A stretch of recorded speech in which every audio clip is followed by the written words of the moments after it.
Мене звати Артем Комісарчук, я є ветеран Збройних сил України, важко поранений. Зараз знаходжуся на реабілітації і адаптації до суспільства. Тетяна Комісарчук, дружина Артема, військовослужбовця колишнього і людини з ампутацією і з інвалідністю першої групи. Сильна його підтримка.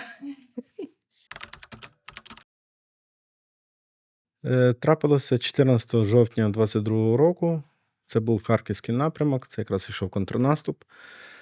Було видвинуті зону відповідальності, так званий ліс, ми його називали. Лісополоса, перед якою проходила желізна дорога. Також там за желізною дорогою знаходилися російські війська. Спочатку спостерігали, не вступали в контакт. Потім командування прийшло, поставило задачу провести розвідку і по можливості вибити супротивника. Мені була поставлена задача, я проконсультувався з заступником командира роти, отримав додаткове озброєння, повернувся, довів особовий склад до наказу, відібрав людей і очолив сам вилазку. Побачив, що перед нами знаходиться мінування, почав досліджувати. Один із бійців також проводив дорозвідку і, відійшовши в сторону, наступив на підземну міну. Тобто міну, яка була розташована під землею. Після вибуху я до нього підбіг, хотів йому допомогти з першою медичною. В той момент знову ж боєць зачіпляє розтяжку, яка йшла паралельно з підземним мінуванням. Там знаходився заряд ОЗМ-72. Це дуже така серйозна система. Вибухом мене відкинуло. Відбулося ураження верхніх нижніх кінцівок тулуба. Тобто все тіло було уражене. І професійним діянням особового складу, як злагодженістю, нас забрали з поля бою, якраз двох. Момент евакуації ще 3 було поранено, але, як то кажуть, хлопці всі живі, деякі продовжують далі службу. А далі вже довга історія розпочалася з евакуації, яку ми поступово взнавали через роки, як нам вже розповідали. Далі вже Харківський госпіталь, Суми, Львів, і там далі вже була проведений консиліум лікарів, і було прийнято рішення, що все-таки боротися за ногу, боротися теж в шиві і зберегти. І мене відправили по програмі міжнародній в Гданськ, це Польща, на лікування і можливість врятувати ногу. За 1,5 роки великої кількості операцій, антибіотикотерапії не вдалося. Тобто нам лікарі прийшли, нам просто констатували. Або ми роки боремося, ми, можливо, врятуємо, але з ліжка ти вже не встанеш. Або забираємо ногу, вичищаємо рану, доборюємо часткову інфекцію, і за 1,5 року ти стаєш на протез і повертаєшся додому. Я, як то кажуть, мав цілу ніч, щоб це все подумати, потім поспілкувався з дружиною, прийняли рішення так і так. І повернулися в Львів, пройшли ВЛК, у нас, як то кажуть, те, що загрожує життю і здоров'ю, це другорядне питання, основне питання – закрити бюрократичні питання. І була проведена ампутація. Знову ж, в нашому стилі все серйозно, реанімація, на межі життя і смерті. І потім, успішно подолавши інфекцію, ми вже готувалися до протезування і, як кажуть, повернення в соціум. Якщо спілкуватися з психологами, вони розказують, що у пацієнта можливий варіант депресивний, суїцидальний, оптимістичний, песимістичний. Оці всі етапи я пройшов, на своїй шкірі я це все продумав, відчув, пережив. Тому що, наприклад, коли я прокинувся в Харківському госпіталі, у мене такі флешбеки до 15-го року, що я знову в полоні. Тобто медперсонал говорив російською мовою, я не міг зрозуміти, я після коми просипаюся, російська мова, добрий вечір, ми, напевно, знову в полоні. Потім я не міг усвідомити масштаби поранення. У мене було таке, мої люди лишилися на полі бою, мені треба вернутися, я зараз швидко мене залатають, і я вже швидко вертаюся. Потім попадаю в Суми, бо не могли до Львова довести. В Сумах я вже спілкуюся з лікарями. При мені вже розпакували рану, я зрозумів, що я не відлежуся так швидко. І ми починаємо спілкуватися, і знову ж дуже велику кількість ролі зіграло обезболюючі, опіати, тобто все подібне. Тобто я це все пам'ятаю уривками, і в мене це все тримало. Це Харків, переїзд, десь там 2-3 доби. Коли я вже спілкувався постфактум з дружиною, вона мені розповідала, це тривало майже 1,5 неділі десь так.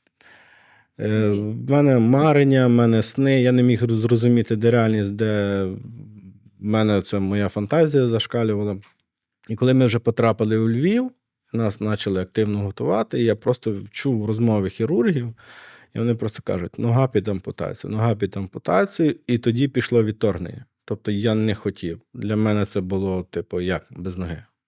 Ні, життя немає без ноги. І в мене чітко пішли суїцидальні. Я зразу повідомив лікарів, кажу, що баста, я не хочу. Давайте наставимо на цьому крапку, якось це питання вирішимо. У мене подивилися, попередили медперсонал, тобто все професійно, кваліфіковано пройшли. Потім, знову ж, переведення в Гданськ, важка дорога, поки приїхали. Потім ми починаємо знову з часом розуміти, що питання впирається в інфекцію, а не в саме поранення. І тоді вже пішла дуже складна, скажімо, етап мого лікування. Це мене перевели в ізолятор. Це була палата на одне місце, де я лежав постійно, нога була на витяжці. До мене 3 на день заходив лікар, 3 рази заходила медсестра ліки, поїсти, помити та всього подібного, і все. Я сам в палаті. Тобто там переглядати телебачення, щось таке, але постійна ізоляція. І тоді вже починалися ці збої ритму життя, тобто в мене помінявся день на ніч, ніч на день. В мене постійно, я сам себе переварював цими думками, я постійно, я боровся з цією проблемою сам. Дружина приїжджала, вона була довгий період часу зі мною, приїжджала, знову ж, дитина мала вдома, вона мусила їхати додому.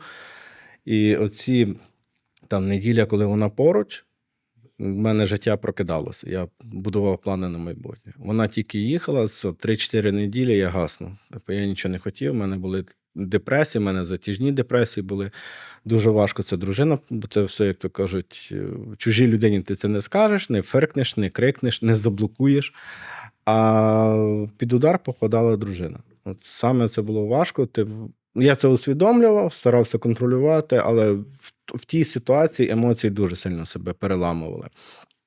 Потім, знову ж, я не бачив кінця краю лікування. Я не розумів, як відбувається. Нас спочатку орієнтували на півроку пройшло, нас орієнтували на рік пройшов. Вони кажуть, не знаю, може 2, може 4 роки. Я розумів, що я вже крім палати, я більш нічого не знав. Тобто, я знав, вибачте, всю родину медперсоналу. Я знав, про що вони приходили зі мною, говорили, підтримували. Але це було не моє життя. Я жив в такій званій бульбашці, я дивився по відеозв'язку, як моя донька росте, в садочок пішла. Я розумів, що моє життя було вирване взагалі з річки самої життя. І коли вже було рішення про ампутацію прийнято, я повернувся в Україну. Це було, знаєте, така незахищена дитина, коли ти не розумів, як. Тобто я за 1,5 роки побачив небо, для мене був шок. Як небо. Просто сидіти на вулиці і дивитися на небо. Потім з часом почав адаптовуватися, почав якісь будувати плани, почались якісь програми тренувань, відновлення, реабілітації, протезування.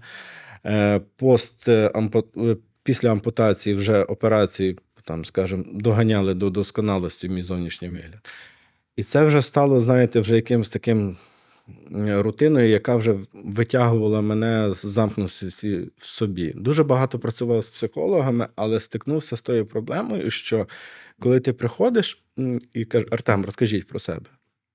І я починаю історію розказувати з 2014 року. Добровільно звернувся в військкомат, був мобілізований, перша хвиля мобілізації, Іловайськ, полон, розстріли, побиття, вернувся додому.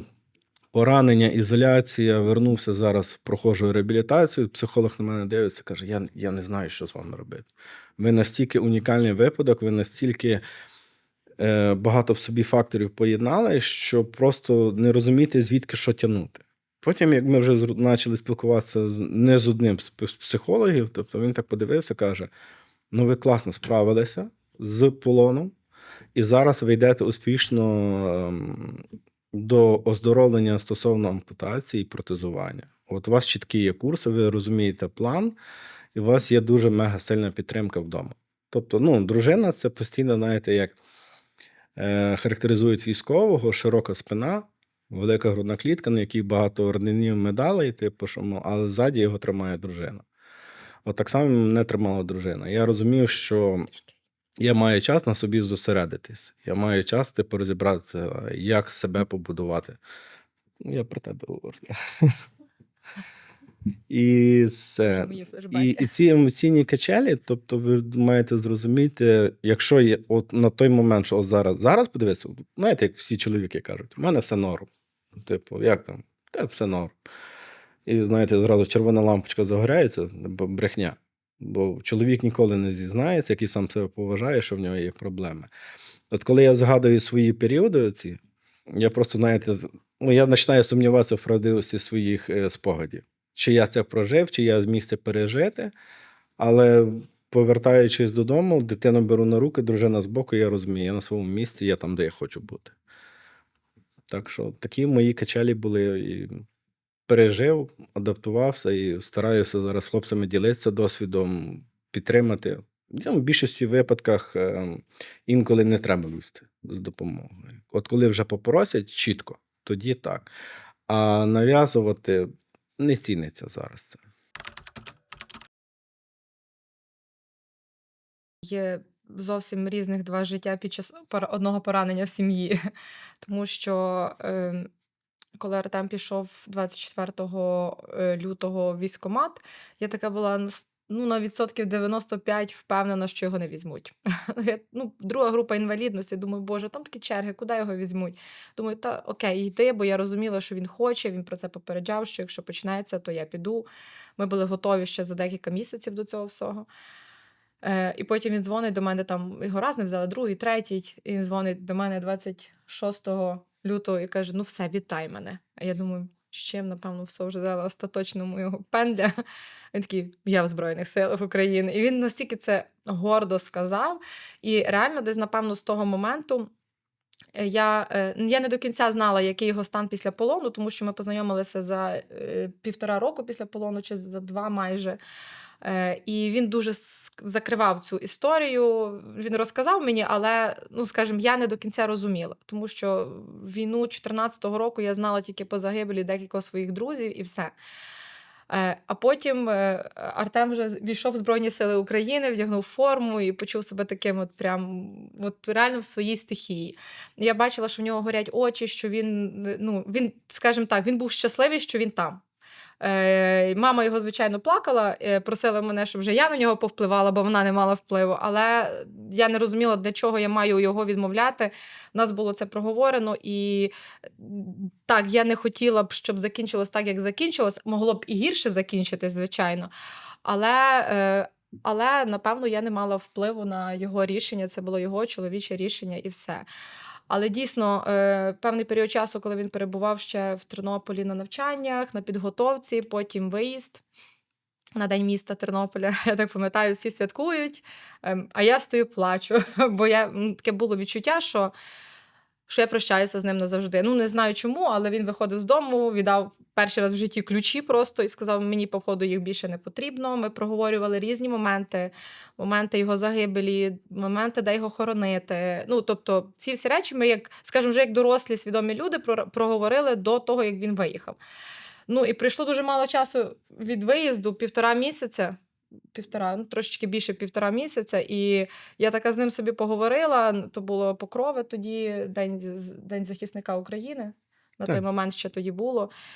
Привітала його, він такий, що думаю, сумненький.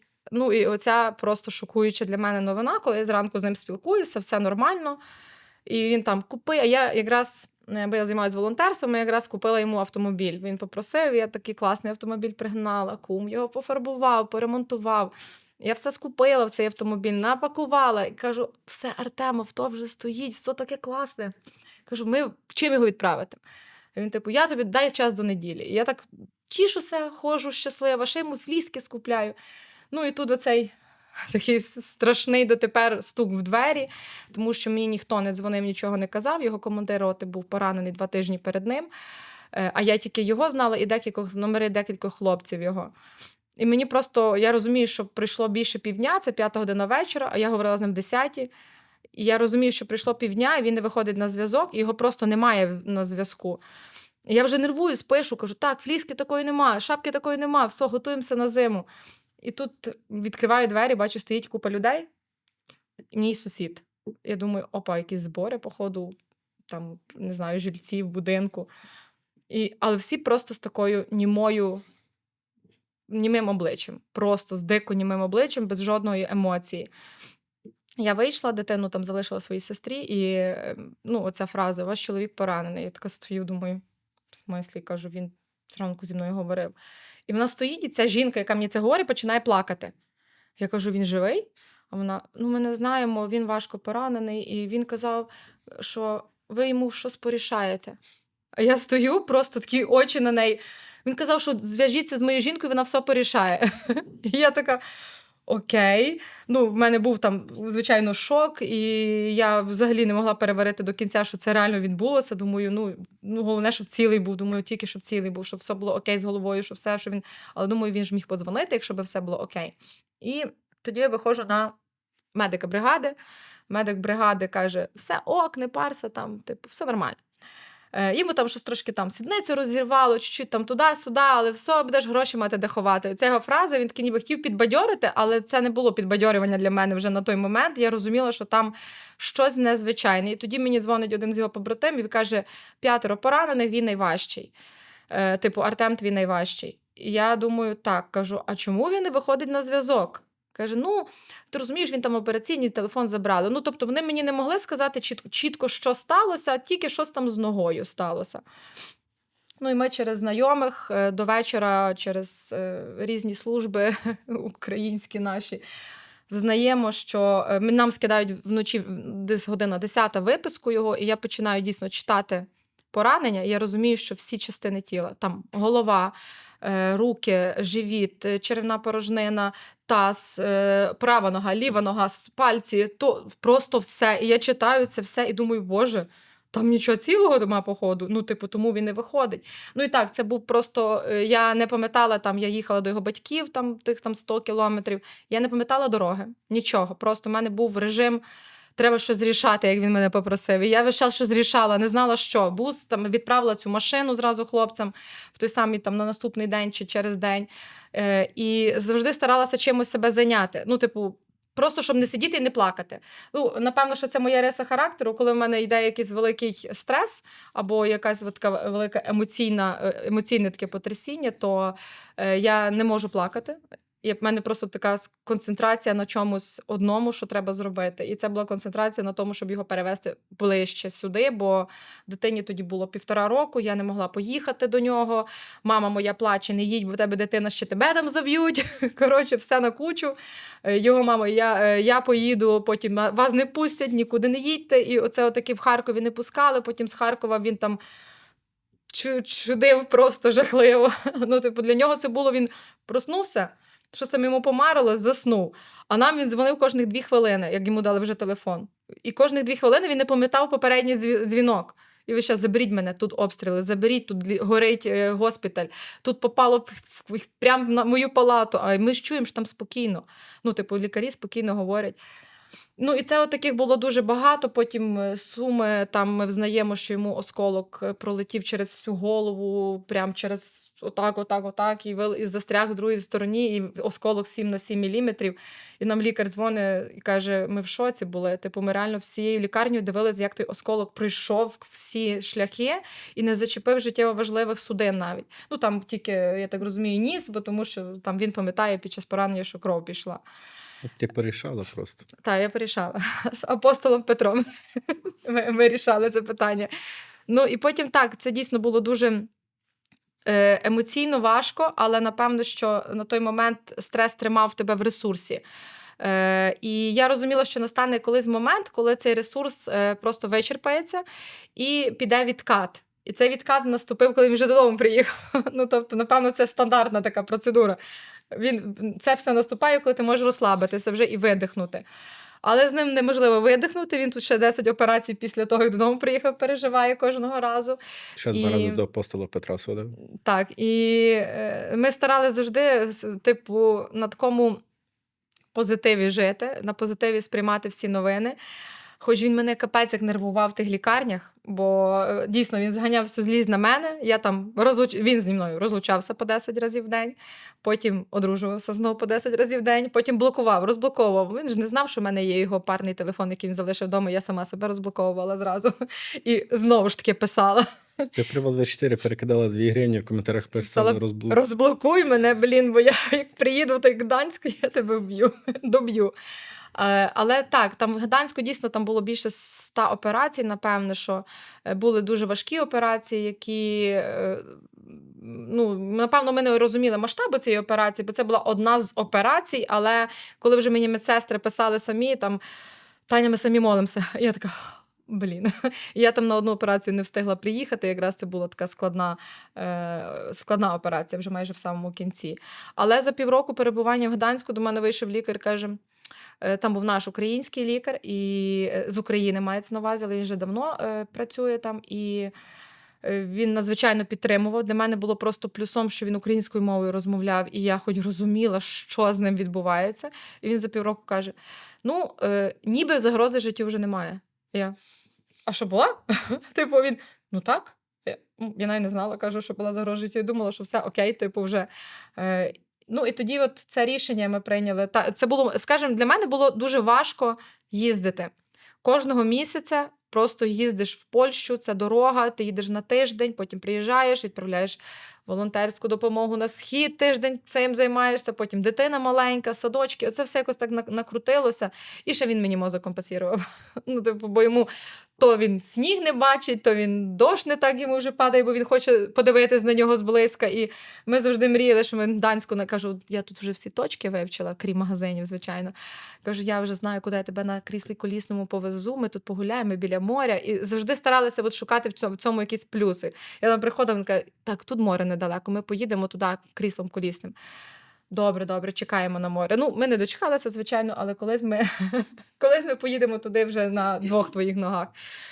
Ось, але потім наступив, типу, це ми трошки видихнули вже в Гданську, бо була вже така рутина. А тоді наступив оцей момент ампутації, коли мені вийшли і сказали, ну, скажімо, операція пішла не дуже по плану, і в нього була інфекція дуже глибоко в кульшовому. Там кульшового не було, але на місці кульшового суглоба.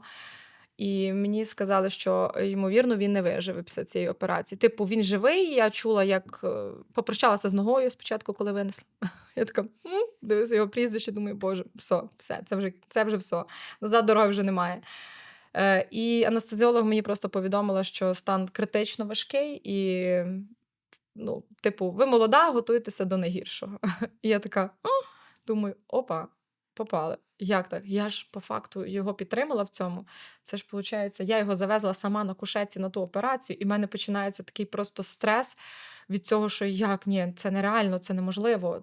Типу, хто? Він не може, він ж невмирущий в мене, його ж там били, розстрілювали, добивали, ще раз на війну пішов, підірвався, там ми потім реально взнавали, що там органи випадали через ногу, 2 рази зупинка серця під час евакуації. Кажу, і що, його так просто спустя цього всього він візьме і помре?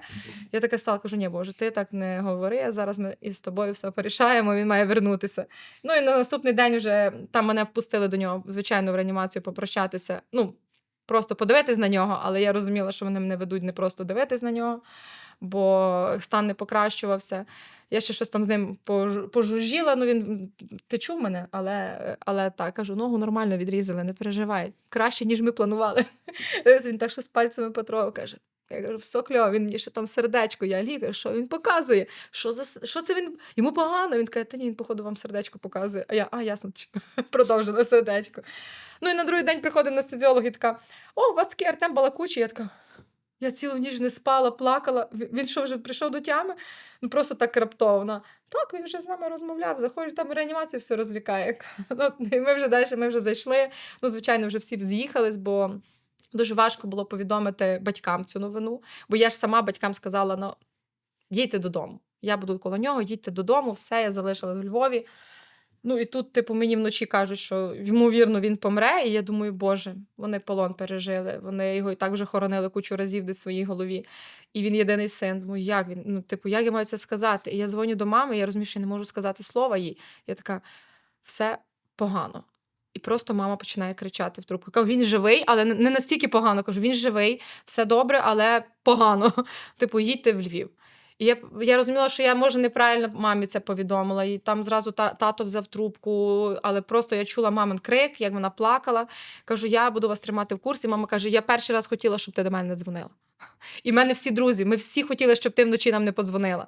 Типу, зранку там наш друг анестезіолог каже, я мріяв, щоб я не побачив твій дзвінок. Там моя кума, я не хотіла від тебе бачити дзвінка, бо я розуміла, що це буде за дзвінок. Типу, а я вже і би нікому, напевно, не дзвонила. З нами друзі були наші, типу, хороші. І, типу, це такий, скажімо, шлях з цієї сторони може бути, ну, скажімо, непростий. І тому ми завжди також на багатьох інтерв'ю і на багатьох. Коли в нас там питаються, як ми далі живемо і як наше життя проходить, я завжди реально говорила, що типу, дуже важлива підтримка дружин, матерів, якщо нема дружин, і тих близьких, які от поруч. Тому що Артем правильно говорив, для мене це вкололи, заснув, проснувся, а оцих 9-10 годин чи добу, типу, ти просто, ну, типу, ти не існуєш.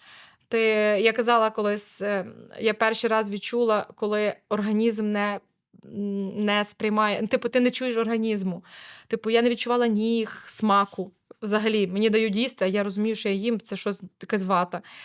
І тоді я зрозуміла, що я пережила стрес більше, напевно, ніж його поранення. Ну, це був, напевно, найбільший стрес. Але нічого, все помаленьку, ми якось там туди-сюди скрутили всю ситуацію, зібралися до кубки, як то кажуть, зібрали всі емоції. Тільки така була смішна ситуація, я зранку заходжу в реанімацію на наступний день, коли він вже прийшов до тями. Ну, звичайно, я не спала, цілу ніч я плакала, запухла, а я з тих людей, які не виходять в магазини нафарбованими. І я заходжу, він такий, ну що, я така, все класно.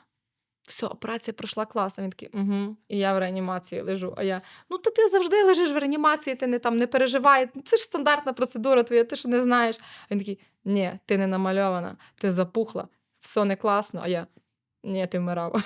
Він такий, о, знову? Я кажу, цей раз дуже сильно. Але він каже, ну, але я вернувся. Я кажу, ну, добре, кажу, але ти ще трошки поборися, бо мені сказали, що ти ще вмираєш. І він такий, ну, ок, добре, я буду вже далі боротися. Ну, і ми так ніби це все перевели в такий позитив, насправді. Але воно залишає величезний осад. І коли там я бачу, коли дружини стоять біля ліжок чоловіків, які поранені, там мозок поранений, коли люди не рухаються, не розуміють, що з ними, ну, скажімо, коли людина овоч вже, і, можливо, ми ж не знаємо, чує він її, не чує, розуміє чи не розуміє. Я просто дивлюсь на них з таким диким співчуттям, тому що мені було важко коло нього, скажімо, обходити його ще цілим майже. Ну, так, він не вставав, він лежав, але це, типу, оці всі процедури, вони виснажують дуже, і вони, ти ніби розумієш, що, але це закінчиться. Типу, я кажу, ну ще трошки, я там тебе пострижу, там попробую, навчуся, але воно закінчиться. А оці люди, яких там, наприклад, гірша ситуація, я кажу, в мене дике співчуття до них, і я не знаю, їх треба підтримувати, напевно, найбільше. Мене особисто витягувало волонтерство моє. Ну, тобто, максимально. Я спілкувалася з його побратимами.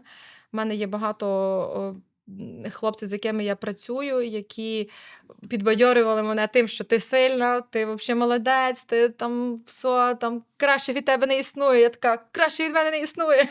Все, я супер, я молодець. Але така, та ні, можна було б і більше. Але і Артем мене одночасно підтримав, бо він завжди мене хвалив, бо йому хлопці там дзвонили, дякували, що я їм щось допомагала. І я просто цим дуже емоційно була заряджена. Типу, максимально емоційно заряджена. Тобто я раділа тому, що я щось змогла допомогти. І як колись мені Артем сказав, коли я там щось купила, таке незначне, я кажу, ну, блін, це ж мало. Кажу, типу, це ж не машина, це не якісь там літальні апарати. Артем, ну, але ти ж купила, наприклад, там реба, так? ти врятувала комусь одному життя, хоча б одному. Значить, ти не даремно живеш це життя. Я така, я не даремно живу це життя, точно, буду купляти далі. І, типу, ми тримали це от в такій позитивній підвищеній ноті, саме, от, я не знаю, мене особисто волонтерство. Так, ми разом з ним спілкуємося деколи, обговорюємо якісь свої проблеми, що нам там не підходить. Ми вже аж зараз разом пішли в терапію, бо ми стикнулися вже з побутовою рутиною і побутовими проблемами. Ми покладаємося один на одного. Тобто я розумію, що в цьому світі я потрібний тільки їй, а вона потрібна тільки мені. От і все. Типу. І сказати якийсь, знаєте, лайфхак, який буде універсальний для всіх, ну, не є доцільно. Що кожний випадок, він є кожний індивідуальний, кожний характер є по-своєму сформований. І ну, суто в нас як допомагало. Типу, я розумів, що коли мені важко, я завжди дивився, чи вона не на межі ще більшого зриву. Коли я розумів, що мені вже дуже важко, я про це говорив, кажу, Таню, я не витягую. Мені потрібна допомога.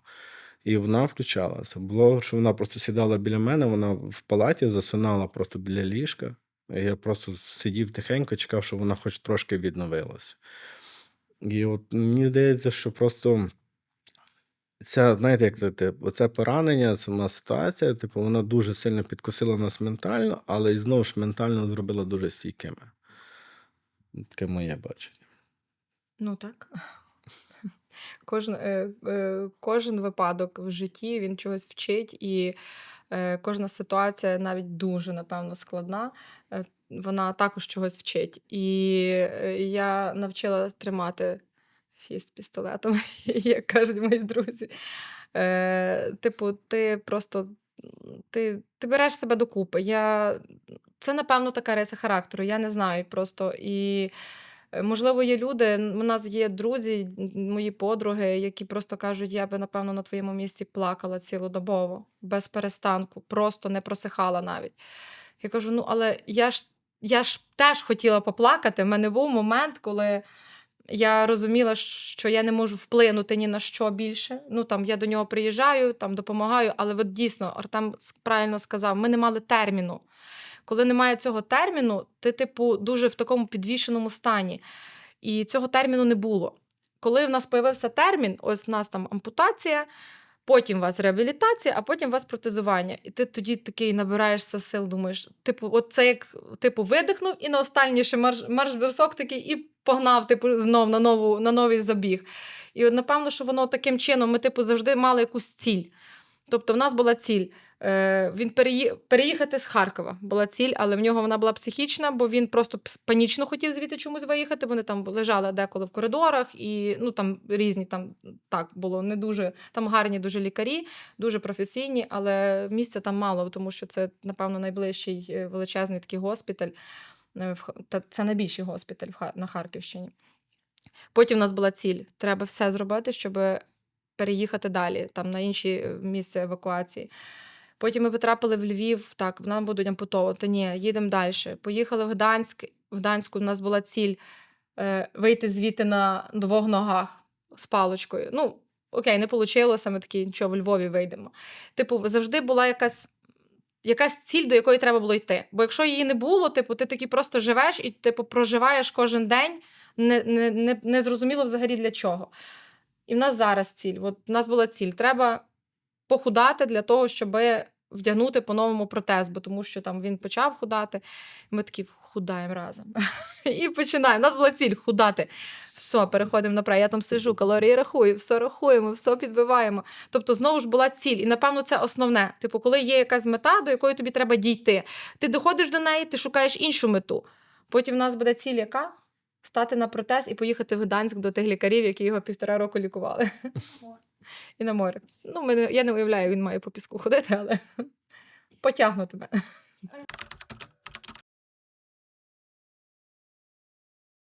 Артемій дуже молодець, я ніколи його не хвалю. Окей, добре, похвалю тебе, поставиш мені плюсик.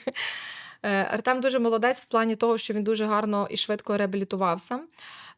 Ми отримали від держави компенсацію на житло ще з 2014 року. Поки Артем був в Польщі, я це все облаштовувала.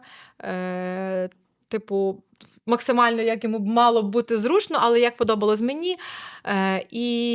Зробили все так, щоб, в принципі, йому було зручно навіть на кріслі колісному. Ну, не все, але окей. У нас просто другий поверх є, і він на нього кожен день скаче.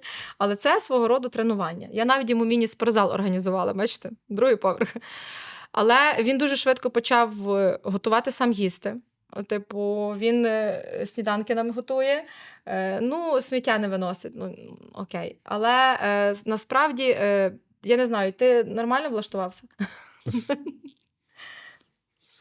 Ну, дивіться, знову ж, моя ампутація, вона є хоч надважкою, але питання в тому, що є одна кінцівка, я на ній можу переміщатися. Я зрозумів, що приділивши в цьому часу зусиль зосередитись, можна відновитися і можна автономно жити незалежно.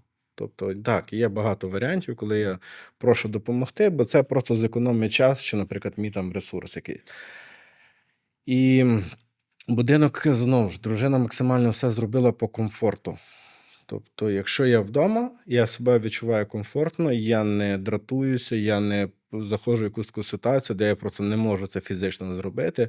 Ну, знову ж там, пил я не витираю з верхніх шаф, типу, бо я розумію, що я туди й не залізу. У нас Але, немає. наприклад, саме Де? життя вдома, сам побут, він у нас є такий, ну, мені комфортний. Тобто я стараюся не бути якимось там тягарем вдома, я завжди хочу допомогти, підтримати та всього подібного. Кожен день пилисошу. Ну, у нас просто робить пилисос. Так, я зробила так, щоб він прибирав. Як прибирання включив, я таку галочку поставив своїй самореалізації. Так, ну насправді є такі речі, які там, наприклад, там Артем дуже любить каву. Я така, прийшла йому зарплата, я така, ну, давай купимо каву машину. Поїхали дитині по шапку, купили каву машину. Ну, завжди оце так. Потім я думаю, так, пилососити треба, робот пилісоса. Купили. Артем такий, я вже зробив свої домашні обов'язки. Ну, типу, є такі речі, ну, типу, ми підлаштувалися максимально так, щоб було комфортно. Але насправді я дуже втомлююсь, тому що я його ноги. Ну, типу, в нас виходить, в мене є таке вигорання дуже сильне, і дуже часто воно в мене буває зараз, коли ти щось от складаєш. Ти складаєш, там прибираєш, готуєш їсти, дитина розкинула, починаєш прибирати, Артему щось треба подати, починаєш ходити. І подай, перенеси, я це не можу занести, я це не можу.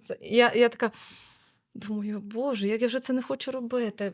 Тільки вийду наверх, принеси води. Думаю, як би я тебе зараз не знаю, але я злюся, і деколи я вже не можу, скільки ти можеш мене 10 разів посилати. Продумай все наперед, щоб я все зробила по дорозі і тобі занесла. Але ж потім нам психолог сказала, що це тільки жінки продумують все наперед. В чоловіка цього немає. Він має одна мета, одна ціль, і він до неї поки не дійшов, він не зверне по дорожці, він не підніме носок, який стоїть. Носок це в нашому випадку в прямому смислі. Ну, тобто, він знає, що він чітко, він має йти там митися, він йде митися. А я поки йду митися, я ще 10 справ по дорозі зроблю, бо треба це зробити. І мене інколи це дуже втомлює. І я вже думаю, це так непросто жити з людиною, якої немає ноги. А напевно, ще гірше, коли рук немає, це взагалі ще, ну, типу, у нас тут є знайомі там без рук двох. Я думаю, боже, я не уявляю, як вона живе просто. Це ще гірше, напевно, бо це хоча б може себе обходити. І думаю, так, зараз йду йому дам трохи, висварюсь на нього. Потім така сідаю, думаю, боже, Тань, ну, в нього нема ноги. Ну, що ти в нього хочеш? В тебе є ножки, бігай. Все, ну, типу, ти заставляєш себе думати по-іншому, що все ж таки він правий, коли говорить мені, ну, я це не можу зробити, мені важко 10 разів це перебігти, ніж тобі один раз. І, типу, це, напевно, вже терапія на нас повпливала, бо я починаю сама з собою, така йду, сама з собою посварюся, сама з собою його посвару, десь там в своїй голові, видихнула і вже до нього дійшла. Триває. Типу, ну, все ж таки терапія десь в побуті допомагає. Бо на момент стресу я не пробувала, а на момент от вже побуту так. І вона потрібна, напевно, тому що жінки виснажуються. І в жінок є, що це не чоловік, напевно, що в жінок є оцей ресурс, оця така наповненість. І коли жінка не наповнена, то страждають всі. Ось, тому треба себе якось наповнювати. І я час від часу їжджу відпочивати, він мене відпускає.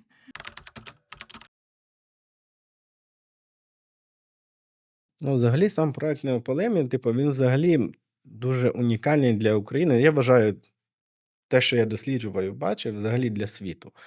Тому що поранення кардинально відрізняються від побутових травм. Тобто, якщо до війни люди отримували опіки чи, наприклад, якісь понівечення шкіри, типу, це були, скажімо, звичайні наслідки, коли лікарі на них дивилися по ступені важкості. Коли приходив військовий, е, дуже важко, це дуже комбіновані поранення, дуже важко зрозуміти, що можна відновити, що можна повернути, що можна покращити.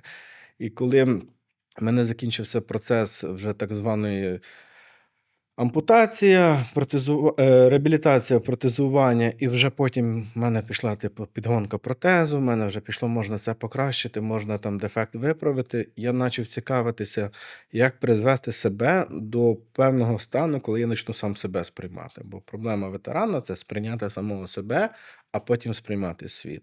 І в мене проблема виникла з тим, що я почав досліджувати, я не міг знайти клінік, які готові були допомогти військовим з їхніми травмами. Я почав досліджувати, і ми чисто випадково з моїм дуже хорошим товаришем ми спілкувалися. У нас схожі ампутації, тільки в нього права нога, в мене ліва. І він каже: звернися, це дуже класна клініка. Каже, вони допомагають. От вони реально йому допомогли, і він мені порекомендував. Я знайшов їх в соцмережах. І я коли спілкувався вже з самою клінікою, з спеціалістами, з лікарями, я себе зловив на думці, що коли я повернувся з полону, травма була всередині. Суспільство її не бачило. Ну, тобто я її замаскував, вдягнув одяг, прийшов на роботу, і там тільки, знаєте, поза спиною люди могли сказати, типу, він був в полоні. А коли я вже отримав важке поранення, тобто мені понівечило дуже велику частину тіла, і я хотів це замаскувати і стати таким, як я був. Оце от невпалимі, вони оце допомагають зробити. Типу, вони допомагають сприйняти себе в зеркалі, сприйняти себе нового. Тобто, коли в мене було, наприклад, що ви розуміли, запавше око, коли в мене був рубець, коли в мене великий рубець тут на животі, типу, і це проблема з протезуванням, це проблема з адаптацією, це взагалі себе якось самому себе доглядати. І коли тобі кажуть, це можна виправити, це можна покращити, це можна зробити досконаліше, зробити кращим.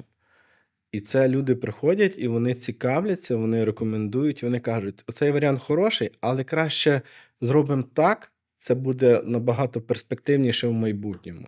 Тобто вони допомагають людині повернутися повноцінно в життя. Якщо так з огляду глянути, ну, що таке? Ну, ти полежав в лікарні, за тобою подоглядали. Ти на постійному контролі, тебе годують, вдягають, всього подібного. Але потім ти з цієї бульбашки виходиш в реальне життя, і ти починаєш розуміти, що ти біла ворона там.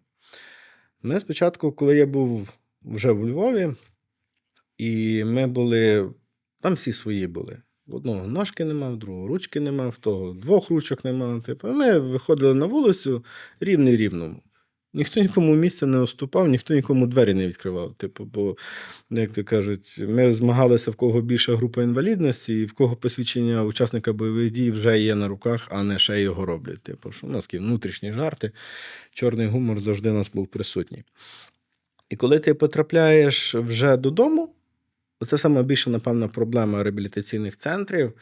Гіперопіка призводить, що людина розслабляється, і вона розуміє, що це належно так має бути. Що ти повернешся, будуть йти люди, і кожен руку на серце класти, казати дякую за службу, давайте вам двері відкрию.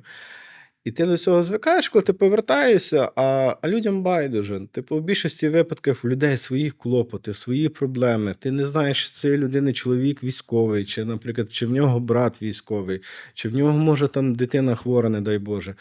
І людина зайнята своїм. Вона може тебе навіть іти штовхнути, коли ти йдеш на милицях, просто повернутися і піти далі. Типу, що. А ти це як маленька дитина сприймаєш. Мене образили. Мене півроку тому захищали всі, типу, така бульбашка була, знаєте, а тут мене образили. І оця соціалізація, звикнути, що, ну, якщо людині байдуже, це нормально. Тобто ми не знайомі, в нас немає ніяких точок дотику. Типу, я просто людина з вулиці. Типу, людина, яка йде просто по вулиці чи ще щось. Коли люди вже ціленаправлено наступають на мою зону комфорту, то ми з дружиною вже, наприклад, типу, відпрацювали певний алгоритм такого конкретного зауваження. Тобто я не знаю, як зараз у Львові, але у нас в Тернополі це дуже проблематично. Мені вийти з транспортного засобу, з автомобіля, тобто мені треба під'їхати, зупинитися, відкрити дверку, мені треба нормально вийти, і ці місця є облаштовані. Але вони в нас завжди зайняті. Ну, в більшості випадках це BMW, Infiniti, Mercedes. Типу, там навіть не будемо називати клас людей, а клас машин буду називати. І коли ти приходиш, ти місце зайняте. Типу, мені недавно повідомили, що ми з різних світів просто, бо Q8 не відповідає моїй Тойоті. І що ви розуміли? Соціалізація називається. Йому Так. дівчинка виходить, і коли він хотів зняти на фото, зафіксувати, скажімо, адміністративне правопорушення, що вона припаркувала з ним на місці людей з інвалідністю. Він до мене телефонує і каже: прикинь, яка ситуація. А я ще більше зла, ніж він, напевно, що. Вона просто сказала: ти на чому їздиш? Він каже: на старій Тойоті. Вона: а я на Audi Q8. Ми з різних світів, чувак. І він мені це говорить, я кажу: і ти її не стукнув милицею, бо я б її вже стукнула. І вона така: окей, від'їду. Ну, типу, це взагалі не окей. І я взагалі, в нас багато таких ситуацій є, але люди адекватно реагують. Ну, бачиш, що людина стоїть без ноги. Це не я підійшла і сказала: що ти тут припаркувалася? Давай, від'їжджай, бо зараз поліцію викличу. Хоч я так роблю в Тернополі. Дуже часто, якщо мене Тернопіль подивиться. Це я викликаю цю поліцію кожного разу. Бо є таке поняття, що хлопці воюють за якусь адекватну країну, щоб вона залишилася адекватною, нормальною, щоб вона поважала своїх ветеранів, щоб вона поважала людей з інвалідністю. І в Європі ти не можеш таке зробити. Ти не можеш настільки грубо порушити і стати на це місце, бо тому що там величезні штрафи. І наші ж українці це там не роблять. В Америці взагалі це заборонено, там спецдоступ має бути до того місця. А в нас це, я на 5 хвилин кави попити, візьми на 5 хвилин, як там каже, відріж собі ногу і прийди на милицях 5 хвилин по слизькій бруківці, наприклад. Відрізану ногу мені. А він каже: дай мені свою ногу на 5 хвилин, і я пробіжуся кілометр звідси. Кажу, поставлю машину в другому напрямку. Тобто соціалізовуватись можна, і це багато є проєктів, коли ти спілкуєшся з людьми, які дотичні до того, з чим ти зв'язаний. Скажімо, людей військових, людей ветеранів, волонтерів, просто небайдужих людей, які мають бажання допомогти тим ж людям, які тебе захищали. Але є інша категорія населення, яка це або не хоче бачити, або просто не бачить в міру своєї байдужості повної, або просто наглі, настільки наглі і, банально сказати таку річ, то це для мене був шок. Ми зараз, знову ж, вертаючи до досвіду Сполучених Штатів, тобто я там 3 місяці перебував на протезуванні, і, що ви розуміли, машина, в якій знаходиться один хлопець без 2 ніг, один хлопець без руки, і я без ноги. І водій. Ми під'їжджаємо, місце для інвалідів.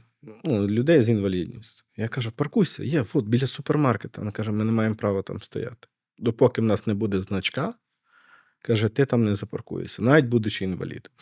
І я таки став, подивився, думаю, це жорстко, людина інвалідність, і проблема, а потім я думаю, чекайте, це не повністю 100% відповідальність суспільства, наприклад, і міста, наприклад. Це відповідальність також людини з інвалідністю. Тобто, у нас в чому проблема виникає? Я бачу, машина запаркована, нема ні позначки, нічого. Я викликаю поліцію, вони приходять по базі, пробили. Це людина з інвалідністю. Тобто, людина навіть не вважає допустимо поставити собі значок, бо вона, може, перед кимось не хоче показувати. Що.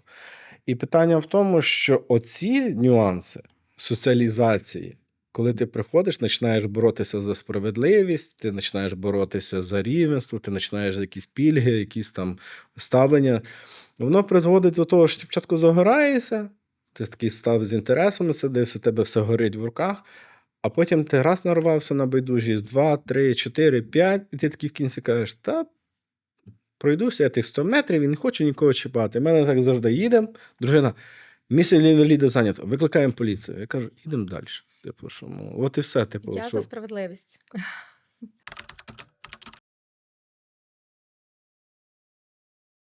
Їй 4 роки, вона ще таких особливо глобальних питань не мала. Коли Артем поїхав в зону бойових дій, Їй було 1,5 року. Так, 1,5 рочку якраз було, і вона ще не казала слово навіть тато. Вона сказала тато, коли він приїхав туди. Прямо на наступний день я йому дзвоню, кажу, сюрприз, кажи, а вона тато. Вона там була, він був бубу, муму, всяке різне. Тобто вона не до кінця розуміла, що це тато, в неї була мама, яка до неї максимально прив'язана, і все. Потім його не було. І чувак в камуфляжі. І так, і звичайно, в нас були моменти, коли десь рік прийшло після поранення, і вона на вулиці бачила чоловіків в військовій формі. Вона бігла, кричала тато. Я там зупиняла її, казала, доць, це не тато, тато там він далеко. Ну, я їй просто пояснювала, що це дядьки, які нас захищають. Потім приїжджали там до мене військові, ми там щось передавали автомобілі, я їй там знайомила, кажу, дивись, це військові дядьки, які нас захищають. Вони герої, всі герої, ви герої. Ну, вона в нас прям дуже патріотична. В неї немає москалячої мови, вона не дивиться москалячі мультики, як чує зразу ти, що москаль. Тобто це, ми дуже чітко це з нею пропрацювали, але був момент, коли вона почала розуміти, що в неї є тато, але його немає. І вона пішла у садочок, і коли в садочку були якісь збори, у нас там були і тати деколи приходили, і вона типу, а мого тата нема, він помер. І до мене вихователька дзвонить, каже, а що, ваш чоловік помер? Я кажу, та ні, він в лікарні ще. А вона каже, а чому Яночка сказала, що він помер? А я кажу, я не знаю, ну вона чітко знає, що він не помер. А вона собі, от в неї почався оцей період, коли його немає, значить він помер, але він військовий. І він помер на війні. І вона почала мені це просто говорити. Ну, наш тато ж герой, він помер. Я кажу, не помер. А вона, але ж його нема. І я розуміла, що нам прийшов момент, коли мені треба було її відвезти в Гданськ, хоча б, щоб вона його побачила, а там не можна було. Ну, тому що він в ізоляторі лежав. І ми почали з нею просто там на відеозв'язок. Вона там, він їй казки розказував, вона з телефоном спати лягала, обнімала. Вона всім розказувала, що там в неї тато герой, він москалів вбиває. І коли повітряна тривога, вона до мене каже, не переживай, там тато зараз всі безпілотники позбиває. Тато зараз всі безпілотники позбиває. Не переживай, тут є вже тато. Ну і в нас був цей момент, коли ми вже поверталися з Гданська, моя мама в Львів привезла її, бо я з ним була. І я дуже хвилювалася, як вона на нього відреагує, бо я розуміла, що вона його бачила ще не будучи свідомою, а тут вона вже чітко розуміє, що це її тато, він їй передає подарунки, де я там з чемоданами з Польщі вічно їхала, бо купи їй все. І він весь час по телефоні, все їй давай, все, щоб вона знала, що це все від мене. І вона їй отака виробилась любов за рахунок подарунків. Ну, чим ж дитину купиш? Тільки подарунками, більше нічим. Вона знала, що тато її, мама погана, тато хороший, все, маму віддаємо, беремо собі добру, бо вона всіма командує, а тато в нас добріточка страшна просто.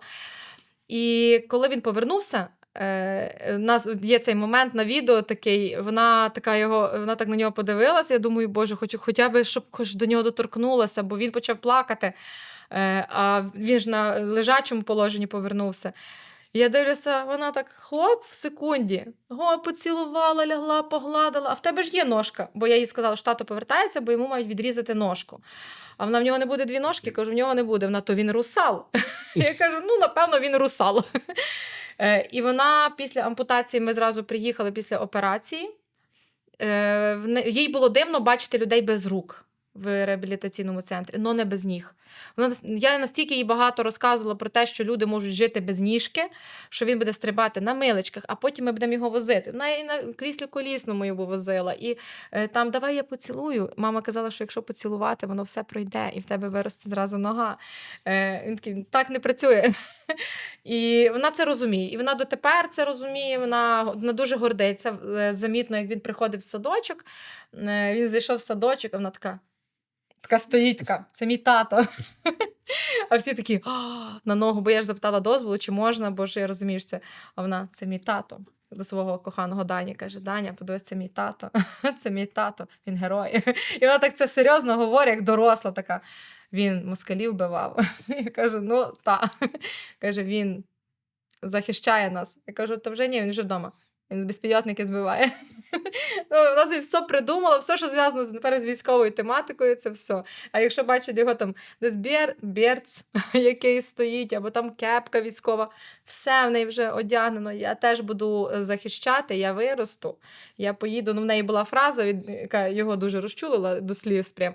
Вона така, він приїхав якраз додому тільки перший раз після ампутації, і вона така стоїть, каже, вдягається його один берц, коли ми готувалися на протезування, здається, то я складала там один берц.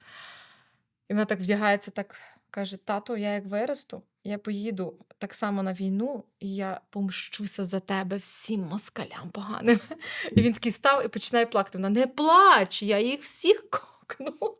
Я тихо будь. Я кажу, я такого.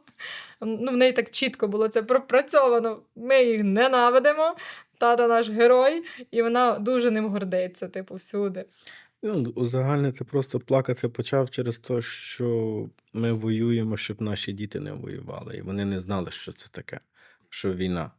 Але я просто дивлячись на свою дитину, я розумію, що це покоління війни. Тобто бачити людей з ампутаціями, бачити, що таке, вона знає, що таке, коли везуть героя, і треба стати на колінку. Коли хвилина мовчання, ми просто вдома, ніхто ніколи не домовляється. 9 година ми просто стали і мовчимо. Ну, кожен згадує свою історію, в неї, по суті, ж нема цієї історії згадати. Вона знає просто з наших розмов. І бомбосховище в садочку забрати дитину, і вони чітко розуміють. І я розумію, що це такі будуть флешбеки, це такі будуть відкати. Тобто людина, коли з України буде виїжджати за кордон, вона буде попадати в другий світ. Вона буде попадати в Нарнію, де просто всі живуть в рожевих окулярах, все прекрасно, а в нас діти бояться літаків. Про феєрверки я взагалі мовчу. І оце світ, просто який я не хотів побажати своїй дитині. І от комунікація з дитиною була дуже така емоційно для мене важка. І я завжди уникав цієї розмови, завжди: тато, розкажи про війну, тато, розкажи, як ти там був. І я кажу: я не хочу. Ну, типу, я забув, я давно був, типу, ну, стараюся згладити кути. І ми так ще повернулися додому після, не пам'ятаю, десь ми їздили, і дружина саме речі забирає з машини. І ми стоїмо так під будинком, і вона щось там лепече, щось стоїть, розказує. Потім така фраза: тато, чого ти пішов на війну? Для чого? І я просто собі, знаєте, такий, типу, от емоційний удар пішов. Типу, я так стою, типу, кажу: ну, щоб захистити тебе, маму, те все. А чого так? А чому далеко? Ну, тобто вона починає мене розпитуватися, я розумію, що зараз, в цей момент, я маю відповісти на ці питання. Бо тоді, коли я йшов, це все було дуже ілюзорно. Це ще було, типу, знаєте, далека перспектива. Дитина мала, не усвідомлює, типу, сім'я. Ну, вона і зараз Типу, мала не дуже все усвідомлює. Ну, але але я ми тоді. стараємося їй розказувати ці речі не прям серйозно, це війна, там вбивають, там розриває людей на шматки. Ми, типу, дуже це так вуалюємо під якусь казку для неї. Типу, от є якась казка, і ми такі: оце погана, чорна сторона, Росія це чорне, а це біле, це Україна, от це герої, а це не герої, це поганці. І вона от так чітко розуміє, де добро, де зло. Типу, ми так само думали, як показати їй саму ампутацію, бо вона ж то підходить. Що там, нічого немає, починається його там за куксу рукою. Там, ну, і Артем каже: я тобі покажу, але так зверху вона раз подивилася, то там її що, відрізали? Я кажу: так, відрізали. І вже не виросте? Я кажу: вже не виросте, то така, тато тепер такий буде. Типу, ми не нагружаємо її дорослими якимись проблемами і дорослим, бо це так само неправильно. Вона ж дитина, їй от там 4,5 рочки, і вона просто от є якісь моменти, коли, можливо, вона нас бачить збоку, бо ми в цій стихії крутимося. Ми говоримо за загинувших хлопців. Ми, ну, типу, не до кінця деколи між собою фільтруємо, про що ми говоримо, як загинув. Ага, так. Вона це десь накручує, бо це такий вік. І от, дійсно, в мене була з нею одна ситуація, коли я її повела на кладовище до нас на Пантеон Героїв. Один раз це нас привозили нашої подруги, чоловіка і його кума. Сергія Коновала, він герой України зараз. І це була найдовша колона в Тернополі. І ми чекали десь 1,5 години, з нею гуляли. Я кажу: доць, нам треба зустріти, бо везуть героїв двох. І вона розуміла, що везуть героїв. І потім, коли проїхали бус, всі люди стали на коліно, і вона собі така маленька стала на колінка. І вона почала мені задавати питання: а куди їх повезли? А що їх туди везуть? А що їх будуть закопувати в землю? Я кажу: так. Вона: а я хочу подивитися. Я така: "Окей, колись покажу". Ну, дитину на цвинтар я не дуже хотіла б вести. І проходить якийсь день чи 2, і вона прям так настирлива: "Мама, я хочу помолитися за цих героїв, щоб їм на небі Бозя поставила сердечко, лайк". Я кажу: "Ну, окей". І я її просто повела, у нас там пантеон так здалека. Я кажу: "Ось цих вчора хлопців везли". Вона: "Все, щоб вам там було дуже добре". І, типу, вона це від мене не бачила, бо я ніколи не ходила на, скажімо, з нею на кладовище, але десь, можливо, я не знаю, можливо, в садочку щось їм розказують, що треба таким людям дякувати, і тим, хто загинув, і тим, хто без ніжок і без ручок. Але в цих дітей вже починається формуватись свідомість. І коли в нас буде, какая різниця, які мультики вони дивляться, коли в нас буде, та хай подивиться, типу, потім забуде. Не забуде, в них вже це формується. Бо я бачу, як інколи діти говорять різними там російськими фразами, або навіть не те, що російськими, просто неусвідомлено про щось незрозуміле. Типу, то, що пропагандує Росія саме в тих мультиках. Чи там, воно все просто пов'язане. І мені просто дико, бо тому що це вже реальна відповідальність батьків, бо тому що ця дитина сама собі не включить. Тому в нас от була така позиція завжди, типу, свою дитину вчити, що от у нас от така ситуація зараз, і ми так здалека і гарно розказуємо про ці всі речі.